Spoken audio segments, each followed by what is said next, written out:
Hello, welcome to this Invenso webcast. My name is Erwin and I will be your host today. In this cast I will show you how you can make a very basic script with XBintegrator. Our script will be deployed as a service. Now to build a service I will open the XBintegrator Development Studio. This is a dedicated development environment specifically designed to create services. The studio aims to shield the complexity of service-oriented programming as much as possible from the developer, so you can focus on what you want to achieve rather than how you are going to achieve it.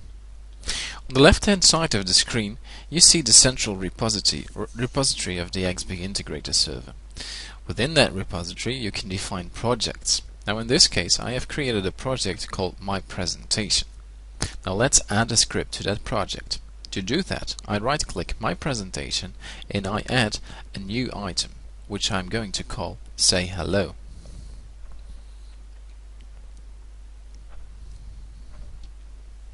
So there you are. So now you can see the source code of my script in the right upper pane of the screen. The red V you see in front of the script name in the left pane indicates that the script is open in edit mode. So let's add some stuff to our script now. What you see on the right is plain old XML. Now the scripting language that we use on XBintegrator is called XBScript, and that is an XML based scripting language. Thanks to that scripting mechanism, any developer can create his own scripts, and they automatically get deployed as Java programs. In other words, with XBScript you will be able to generate Java services without the complexity that comes with low-level Java programming. Now what you see there in the right-hand side is the main tag. The main tag that you see on the right describes all the instructions that will be executed when you will run your script. But ahead of that main tag you can describe your resources. To do that you can insert a data tag. So I move the cursor up here and I use the less than sign on my keyboard and I get an overview of all possible tags that I can insert in this position. I choose data, which is a tag that I can use to declare variables, more specifically global variables in this case. I use the less than key again and I select fields. With the field tag I can declare a new variable which I will call my variable. So there you are. Optionally I can add some properties to my variable, or attributes if you like, which I can insert using the spacebar.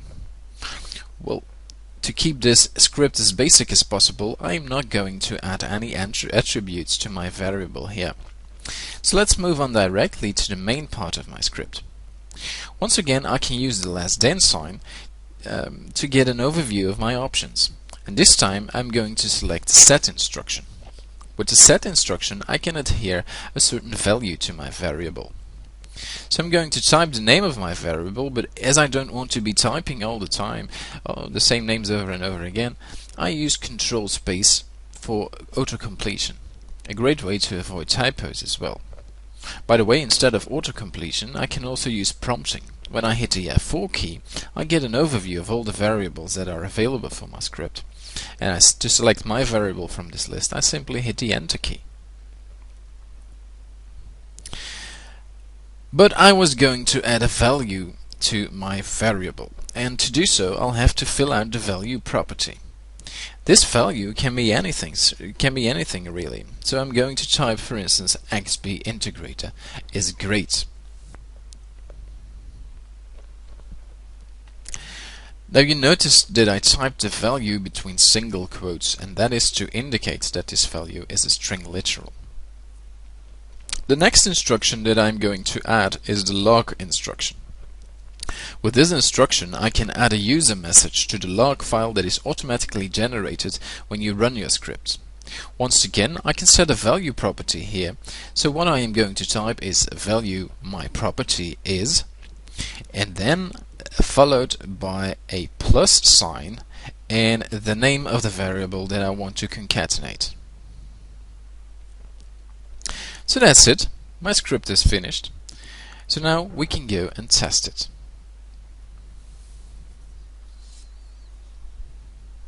To test the script, the first thing that you have to do is deploy it. To do that, I use the right mouse button and I select Commit and Deploy. If I want to, I can indicate that this is a new version or a new modification of my script.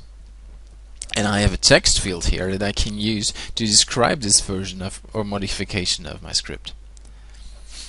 When I click Next, XBintegrator will compile the script that I've just created into a Java program and deploy that program within the runtime environment. So now I can test my script. Therefore, I select Test from the right mouse button menu. What I see next are a number of parameter screens which are beyond the scope of this webcast. But what's important here is the reporting screen. Now on that reporting screen I can see whether my script has passed the test successfully. The green dots you see here indicate that my script was run successfully. But let's have a more detailed look. There's three elements here that I can get detailed information about, and that is the input, the output, and the stats. In the stats section I can see how long it took to run the script, where it did run, and so on. The Input tab gives detailed information on the input parameters of my script. But in this case I haven't defined any input parameters. But there's an output to my script nonetheless, which I can see in the Output tab. More specifically, our script generated a log. Now in the log file I can perfectly see what happened. I see that we have allocated a variable called myVariable. I see that at a certain point we have adhered a value to that variable. I see my log message, and so that gives me a complete overview of what actually happened when I ran the script. In case something went wrong during the execution of the script, I can use this report to get to the bottom of it, correct my script, deploy it, and test it again until I get it right. So basically that's the way you create services in XBintegrator. In the next webcast we'll dive a bit deeper into the instruction set of XBScript and we'll create a slightly more rich script with broader functionalities.